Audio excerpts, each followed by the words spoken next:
ഇപ്പോഴാണ് big boss Malayalam season 6 എല്ലാവരും ഗെയിമിലേക്ക് ഇറങ്ങി കളിക്കാൻ തുടങ്ങിയിരിക്കുന്നത്. കയ്പുനീര് കുടിപ്പിക്കുന്ന ലാലേട്ടൻ വന്ന ടാസ്ക് അതിമനോഹരമായി എല്ലാവരും ചെയ്തു. ഏറ്റവും കൂടുതൽ കയ്പുനീര് കുടിക്കേണ്ടി വന്നത് നമ്മുടെ ഗബ്രി തന്നെയാണ്. ജാസ്മിനെ ഡിപ്പെൻഡ് ചെയ്ത് നിൽക്കുന്നു എന്നുള്ള പേരിലാണ് എല്ലാവരും ഗബ്രിയുടെ പേര് പറഞ്ഞതും കയ്പുനീര് കുടിപ്പിച്ചതുമല്ല. അതിനിടയിൽ ജാസ്മിനും കുറെ കുടിക്കേണ്ടി വന്നിട്ടുണ്ട്. കുടിച്ച് അവസാനം നമ്മുടെ പൂജ ജാസ്മിൻ്റെ പേര് പറഞ്ഞപ്പോഴാണ് അവസാനം ജാസ്മിന് പിടിച്ചു നിൽക്കാൻ പറ്റാത്ത രീതിയിലായി ഓടിപ്പോയി ഛർദ്ദിക്കുകയാണ് ഉണ്ടായത്.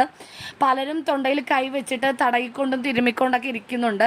അതെന്ത് തരം ജ്യൂസാണോ മരുന്നാണോ എന്താണെന്ന് അറിയില്ല. എന്താണെങ്കിലും വായി വെക്കാൻ കൊള്ളാത്ത സാധനമാണെന്ന് നമുക്ക് അവരുടെയൊക്കെ എക്സ്പ്രഷനും അവരുടെ അപ്പോഴത്തെ അവസ്ഥ കാണുമ്പോഴും മനസ്സിലാവും. ജാൻമണിയൊക്കെ കുടിക്കില്ല എന്ന് പറഞ്ഞിട്ട് പോലും ലാലേട്ടൻ നിർബന്ധിച്ച് എല്ലാവർക്കും ഇത് ബാധകമാണ്, ജാൻമണിക്ക് പ്രത്യേകമായിട്ട് ഒരു ഇതൊന്നും ഇല്ലെന്ന് പറഞ്ഞിട്ട് ജാൻമണിയും കൂടി നിർബന്ധിച്ച് കുടിപ്പിച്ചു. നമ്മുടെ സിബിനും ജാസ്മിനും തമ്മിലുള്ള ഗെയിം ഇപ്പോഴാണ് ശരിക്കും തുടങ്ങുന്നത് കേട്ടോ. രണ്ടുപേരും തമ്മിൽ നല്ല ഗെയിം തുടങ്ങിയിട്ടുണ്ട്. അതുപോലെ ശ്രീതും സിബിനെതിരെ കളിക്കാൻ തുടങ്ങിയിട്ടുണ്ട്.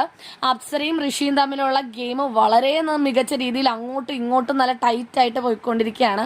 ഹൻസിബയും ഗബ്രിയെ വിടാനുള്ള ഉദ്ദേശമൊന്നുമില്ല. ഹൻസിബയും ഗബ്രിക്കെതിരെ ഇപ്പോഴും പിന്തുടർന്നുകൊണ്ട് ഗെയിം കളിക്കുന്നുണ്ട്. അപ്പൊ എന്താണെങ്കിലും നമുക്ക് കാത്തിരുന്ന് കാണാം. ഇപ്പോഴാണ് ശരിക്കും ഗെയിമിൻ്റെതായ ഒരു സ്പിരിറ്റ് ഒക്കെ വരാൻ തുടങ്ങിയത്. എന്താണെങ്കിലും വൈൽഡ് കാർഡുകൾ വന്നത് വളരെ വളരെ നന്നായി.